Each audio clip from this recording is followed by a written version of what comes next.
Bayou Bowl, my childhood home and where our story takes place. Everything you are about to see happens on that fateful day, Christmas Eve, 1959. There are a few things I think you should know before we get started. First of all, let me tell you a little bit about this old place. The building that is now Bayou Bowl was built in 1860, just at the start of the Civil War. There's a tale about a few Rebs that swam out to the Yankee barge shortly after the war was over and stole 3 payroll bags. The story goes they went out into the bayou, only to be followed by some Yankee guards. 2 bags were recovered, but the third was not. There's always rumor that that third bag was hidden here on the property somewhere. Anyway, our story begins a month ago, when the worst excuse for a hurricane that ever sailed through the great state of Louisiana took place. The fact is, Hurricane Mavis was not really a hurricane at all, but a string of thunderstorms. It hit the Wednesday before Thanksgiving, the night of the St. Vincent's Thanksgiving show. The already engulfed bayou rose quick, flooded many areas, and stranded many folks. It flooded the basement of the bowling alley and damaged the bowling ball return. It also flooded the power station, and we all lost electricity for about a week. Well, they extended North Carolina for the parts. Most people have power back soon, but Tom at the hardware store had a small fire when they turned his power on. After that, they decided to make a schedule and just do a couple places a day and make sure it was safe. The Bayou Bowl is scheduling a power back this morning, Christmas Eve at 8:30 a.m. One other thing. I must tell you about the bowling alley at Bayou Bowl. My father, although a successful and hard-working man, is not the most, well, astute businessman. When his army buddy from Boston talked him into turning the dance hall into a bowling alley, he neglected to tell Daddy it was not going to be a regulation bowling alley. In Boston, they have bowling called candlepin bowling. The pins are skinny, there are 3 rolls per frame, and the balls are a lot smaller. They weigh 2 pounds, 7 ounces, not like regulation bowling balls that can weigh from 6 to 16 pounds. Now, I need to introduce you to my family. There's Joe, my mama, and the matriarch of the Capri's. Yvonne, that's perfect, who is on scholarship at Northwest Louisiana State. The younger me, Donna, baby sister Lily, and finally, Daddy's pride and joy, Bo Jr., or as he is known, Bobo. My dad's brother, Cletus, has also had a change of fate. The good-for-nothing, shiftless, lazy, poor excuse for a worker is now the town hero. It is going to be given a medal at a ceremony later today. God help us all. I'll talk to you soon.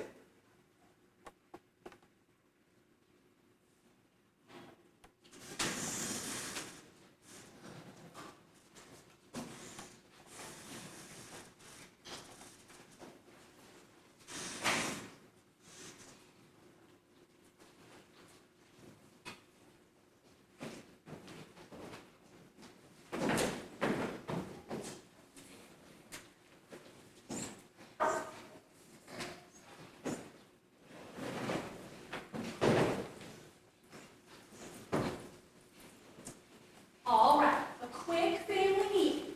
Now, we've got a very busy schedule today, so we all need to stay on task, pull our weight, and smile.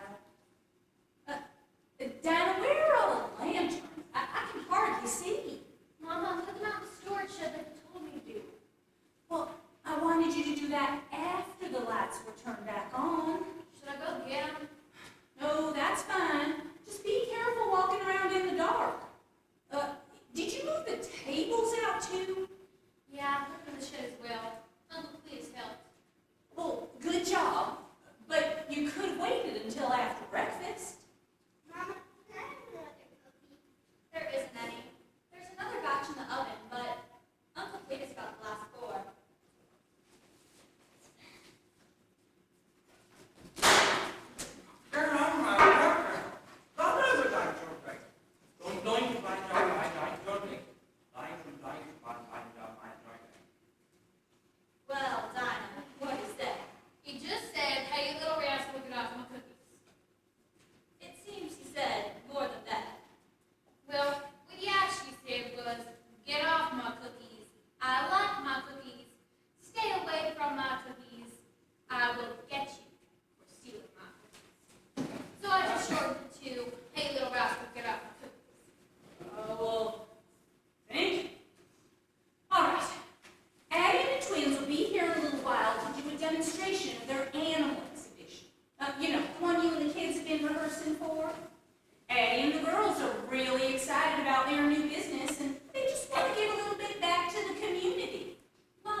Sounds like they do know better. Well, no one likes you. Good when you're gone. That's enough. All right. Addie and the girls have had a turn of good luck, which they have earned. They have done a great job of moving critters from houses and farms and sheds. And I think we should all be good family members and give them a little bit of support.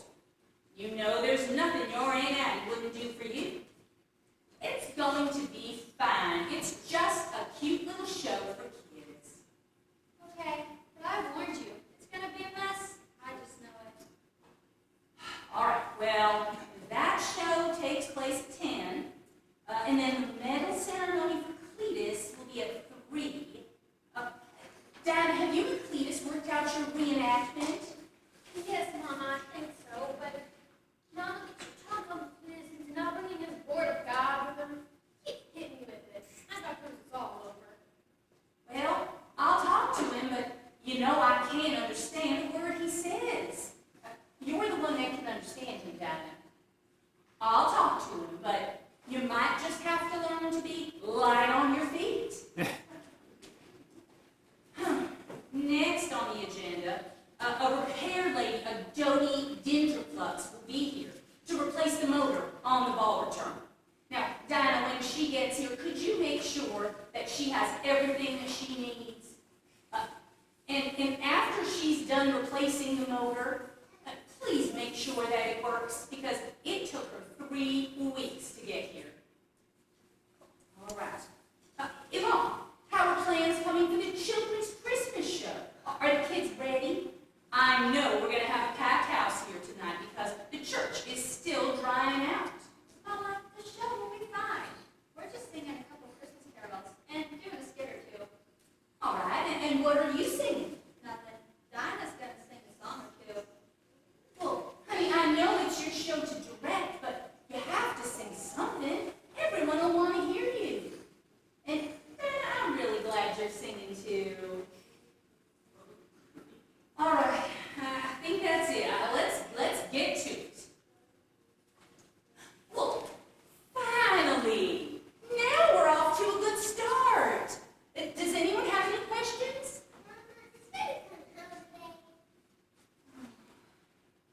Well, I don't know, honey. I'm sure he'll be home soon, but we've got a busy schedule, so let's get to it.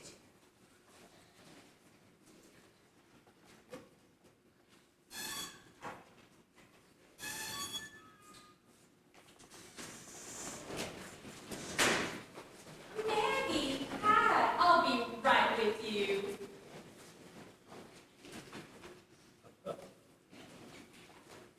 Hey, Maggie, what can I get you? Hey, Yvonne, sweetie. You want any muffins? I thought I smelled muffins. That's it? No flapjacks, eggs, or nothing? Maybe for lunch or snack later, but for now, just a muffin. All right.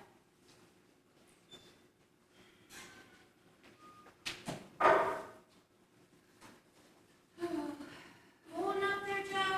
You look exhausted. Any news on anything?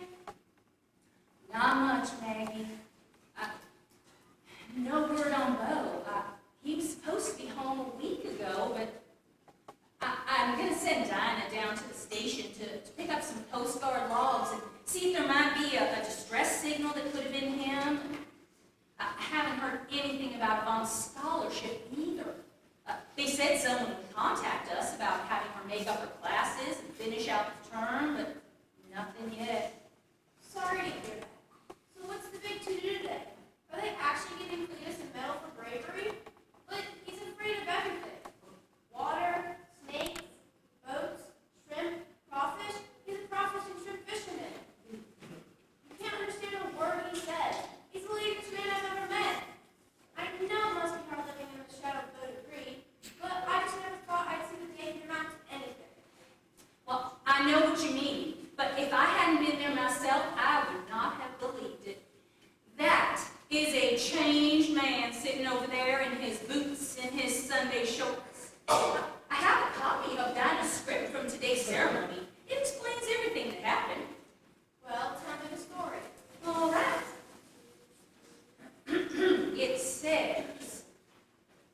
We were up at the school for the Thanksgiving show, and the storm blew in. Cletus was in the process of locking up the tools in Beau's friend's garage. Just as he turned around, a big gust of wind picked up some lumber lying on a porch nearby, which knocked him to the ground. You know, a board whacked him right smack in that empty head of his. Well, as he rose to his feet, he could see one of the girls from the steps of the school waving to him. He thought it was an angel or something calling him over. Then he saw the water coming up to the third or fourth step of the school, so he tried to unlock the garage door again. But can you believe he dropped the keys? Well, with the keys gone, he decided to just break the window and reach in and unlock the door. He pulled the boat off the dolly cart and dragged it into the climbing water. He drove the boat up to the steps of the school and picked up about 5 or 6 kids that were waiting there. He hollered to the others that he would take them up to Possum Point, drop them off on high ground, and then come back. In the end, he made about 15 trips. He carted about 40 kids, 6 or 7 teachers, and about 15 adults. Wow. Are you talking about the same man? I know, and not only that, but one time the boat floated under a tree and a snake fell right in. Well, Leach just picked it up and threw it right back in the water. There was a little girl there, and she had her puppy with her. The dog jumped out of the water and started out into the water and started floating downstream. Well, Cletus dove right in. He swam to the puppy. He was able to give it back to the little girl once someone had wrapped it in a towel. Then he just climbed right back in the boat, turned it around, and went back to save some more. Darndest thing I've ever seen. Well, I guess I underestimated him. I think we all did, because after that, he got in the pickup truck, drove over to Johnson City to pick up a couple 100 pounds of ice and some lanterns for the restaurant. Then he went out back and he started chopping up some logs so we could use the outdoor grills for cooking food. He is a changed man, I tell you that. Oh, what's this I heard about him and Dinah being on the 6 o'clock news? Oh, well, I haven't seen the footage myself, but someone came into the restaurant and told me about it. You see, Cletus and Dinah went down to the riverbank about a day or so after the water had receded. They were looking for some things that may have fallen out of the boat. They were looking for a life jacket and a lamp that had been mounted on the side of the boat. Well, wouldn't you know that at the same time, there was a film crew there from Baton Rouge. They were also filming the flood damage and the water. And when they found out that Cletus was there and how he had rescued all those stranded people, they all wanted to interview him, of course. Well, as Cletus began to tell the story, Dinah noticed that some of the cameramen were laughing at him. Well, she stepped right up there and she explained to them how during the storm, Cletus had been hit in the head and the chest with some debris and that it had affected his speech. Then, as he continued to tell his story, she translated for him. The camera stayed mostly on Dinah. And when they were all done, the cameraman said that she had done such a great job that she should consider making her living in front of the camera. She was on cloud 9 for weeks. Come to think of it, the person that told me about the footage said it was mostly of Dinah, and they barely mentioned Cletus at all. Sure hope Cletus never sees it.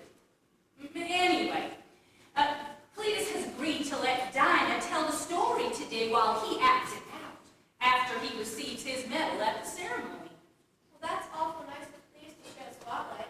Well, I asked him to do it,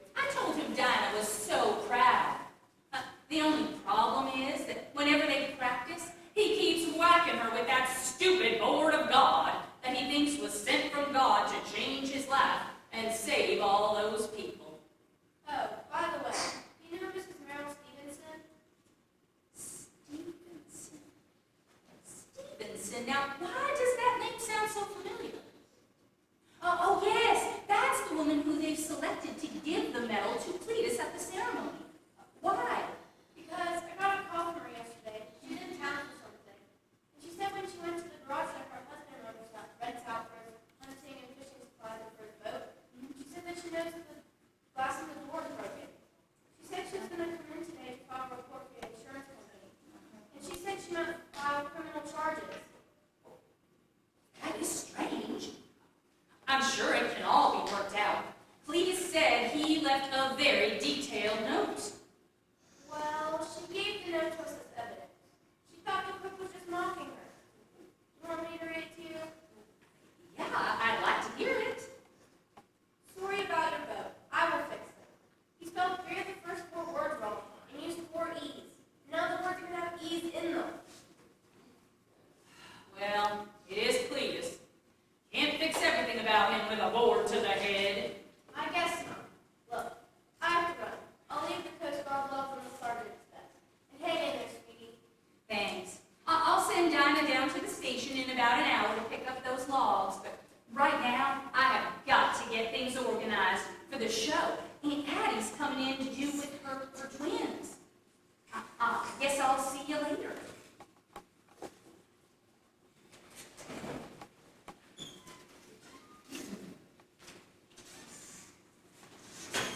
Tony, guess what? Dinah, I'm kind of busy and not in the mood to hear any of your high school gossip. Tony, it's not gossip. Matter of fact, it's official police business of an our family. You know that lady who stepped into the mayor when he's out of town? Yeah? What about her? Well, her husband owned a local garage and pleased you to save us. And now she's going to file a warrant and get him arrested. At the ceremony? Yeah. Not if I have anything to say about it.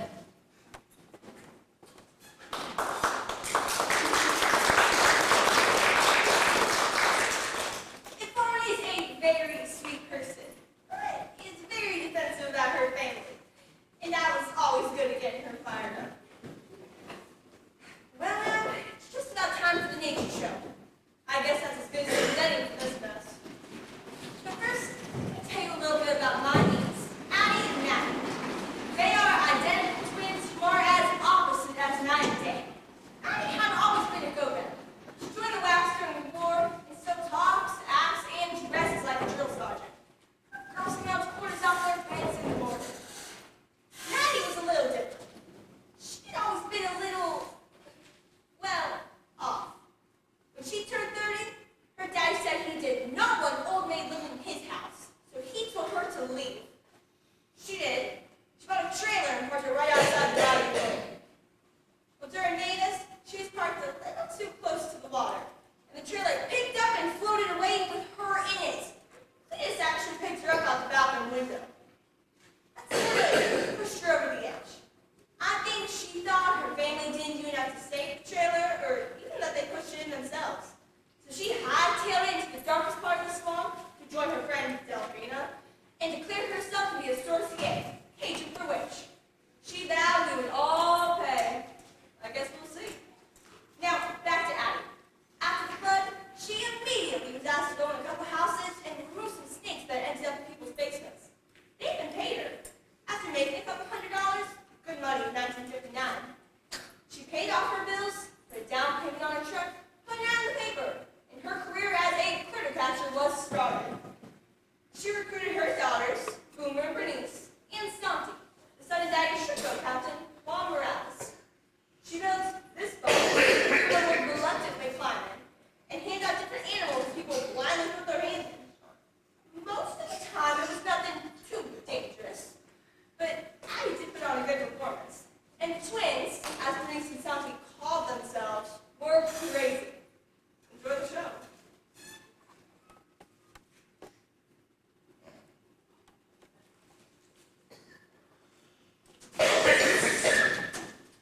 Mama, do you know where the magic box is? Please think about.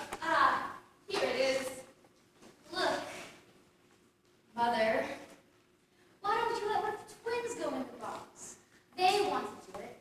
Bernice said she'd give me $5 if I let her do it. I told her I'd give her $5 to do it. Be look, they're just too good at catching things they get used to. So just get in there, stay shut. And it's not totally wrong.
volunteers. Ah, thank you, Cupcake. You may go and put your hand into the box and see what animal comes out for you. Oh, look. It's a cute little bunny. How precious. Okay, do I have another volunteer?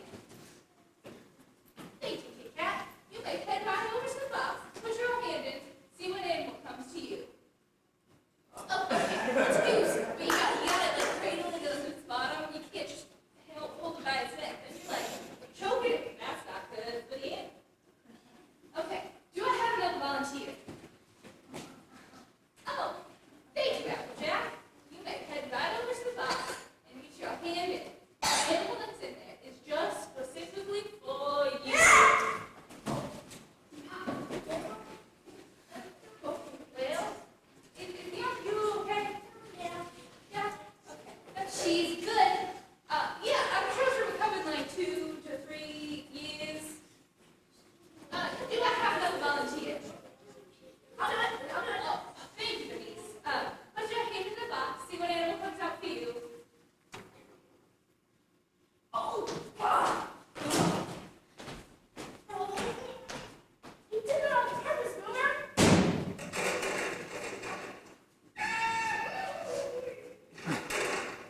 emergency funds. Pretty sure. You were pretty sure, huh? Well, that explains it. Just get your things and be on your way. Delphina, if you come out, you can come with us. No, you go on. I got some work to do. I don't want anyone to see me. And Boomer, in a few days, we're gonna have a little talk. Delphina, if you come out, you can have the talk now. No, you guys will laugh. No, we won't. Okay, I'm gonna have to keep better not laugh.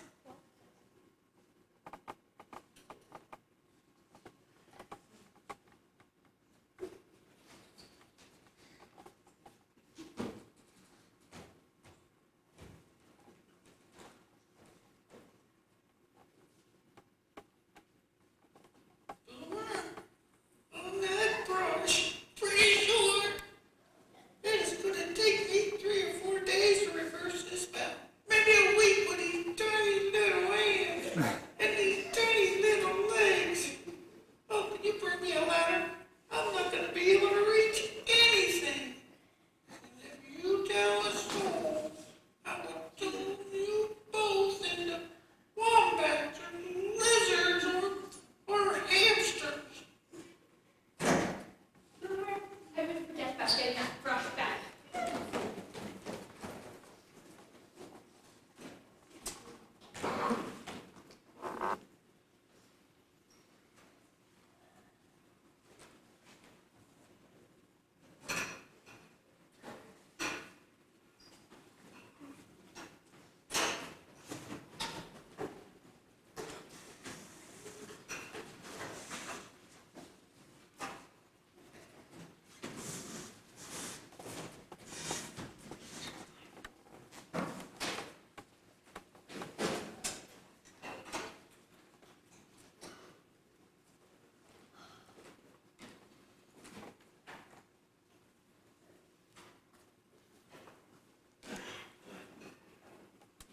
Welcome, ladies, and gentlemen, and children, and distinguished guests. Thank you so much for coming out today. This is a wonderful occasion. So without further ado, I'd like to introduce our distinguished guest. She has agreed to step in for the mayor today, Mrs. Merrill Stevenson.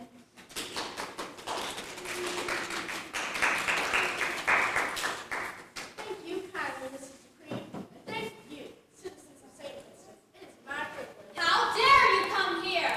You're trying to have our poor Uncle Cletus in jail? No, I know he may not be the smartest man around, and he has a hard time keeping the job, and you can't understand half of what he says, and yeah, he smells a little funny, and he's always wearing those short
Aw, honey, now maybe you'll stop pouting and do some work. Thanks, Mom. Anyway, I would like to explain to you the heroic details of Mr. Dupree's actions on Thanksgiving Eve in the middle of her years. But I understand.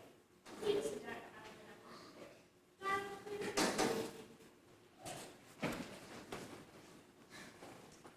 I was just closing up the garage. The boat was gassed up, clean, and polished. As I turned to make my way up to the school to walk home with my nieces after their show, I felt a dramatic shift in the weather. A fierce wind blew from the south. How about the oak tree next to the garage was going to blow over? As I turned around to put my head down to shield my eyes from the wind, I was struck with a blow that lifted me out of my feet. A board, this board, had come out of nowhere and struck me on the forehead. I was knocked to the earth, and as I rose, a little dazed, I saw the board out of my feet. I grabbed it and said to God, why? I knew this would change me. Oh, You hit me on the mouth. Now I can't talk. Something's become dislodged from under my tongue. What a curious occurrence. Sorry about your face, but I told you to stand on my left, not the right. Oh well, now that I can speak again, I can finish the story on my own now. So No, I just... I practiced this, I worked on this, I'm going to fix it. I'm not afraid. I knew you were going to use this man of metal. Hell, you could do that, but I'm letting you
Jerry right.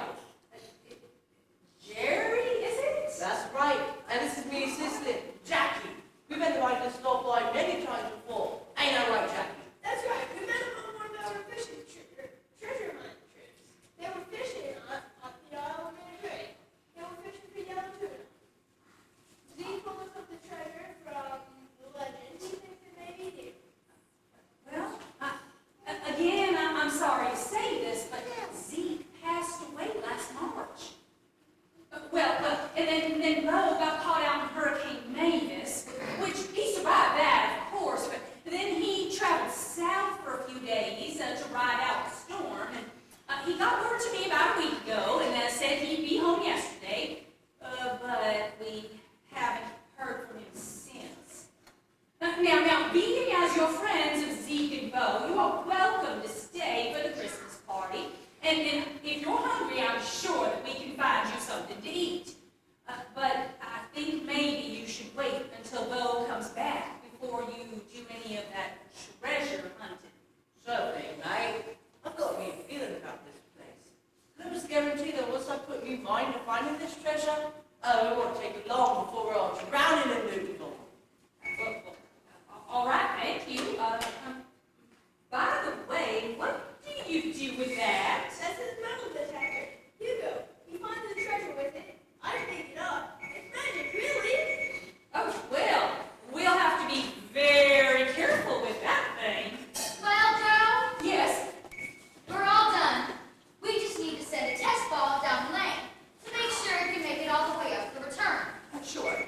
Bowling balls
drum on the head.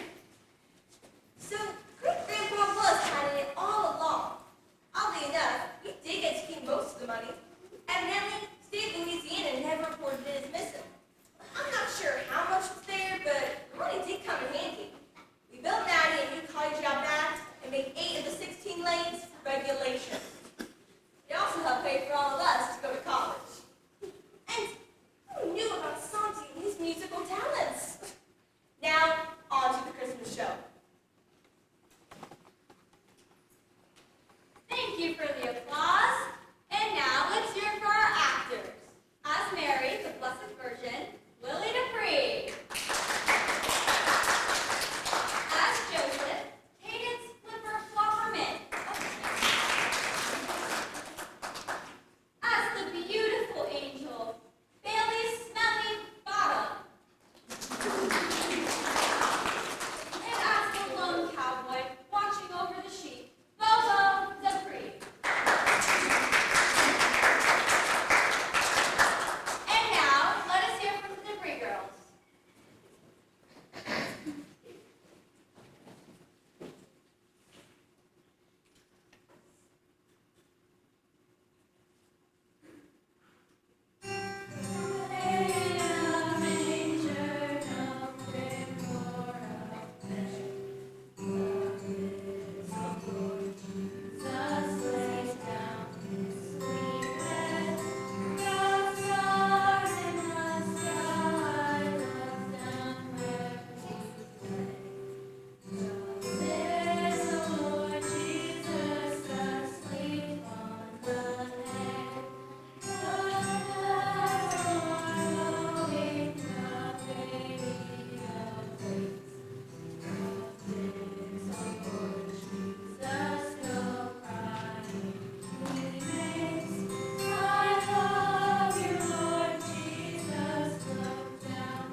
Hola. Hola, señora Dupree. Papa, is that you? Papa, Aristotle?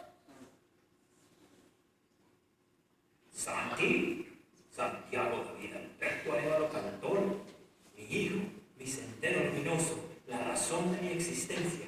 Qué placer escuchar tu voz. What did he say? He said, my full name, and then he said, my life, my reason to live. It is so good to hear you and your voice. He says that every day before I leave the school. No wonder you're always late. Papa, ¿estás bien? ¿Ya el señor Boba estás bien? ¿Bien también? ¿Dónde estás? Estamos bien. El señor Bow pisó una medusa cuando paró a poner gasolina y su pie está hinchado. Pero ahora está bien y se está quedando con mi tío en la isla de Piedra.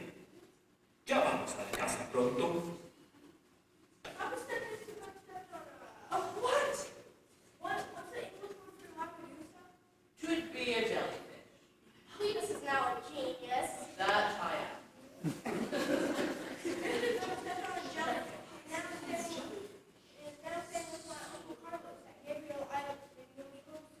Oh, that's bueno. Nos vemos pronto. I told Papa to be safe and to see him soon.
legally changed my name to Reginald Clarence Stoopley III. You have changed your name to that of the character you portray on TV. No. See, my character on Before the Dawn is Reginald Clarence Stoopley IV. I am Reginald Clarence Stoopley III. Okay. Anyways, what is your other news? Well, I'm engaged, and she's here with me tonight. She's brought along something that is quite an inspiration to me. And I thought, maybe I could bring it here and see if some of my fans find the exact same inspiration. Bring it out, honey. Well, yes, let's meet your fiancé. Maggie?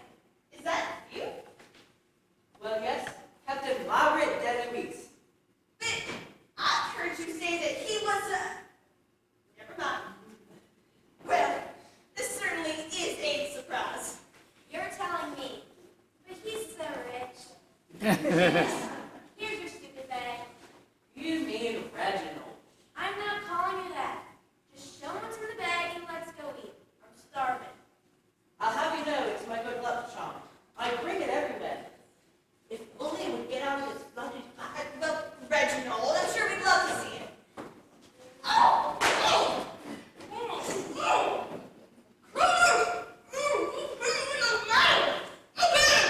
He's going to my dinner.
So, but as a custom of the Sunset Players and the Children's Show, is that you're able to come up and talk and take pictures and get autographs from these amazing guys. Also, there are snacks, complimentary snacks in the library, so as you leave right in the lobby, there are some there. And we really, really appreciate you guys coming tonight.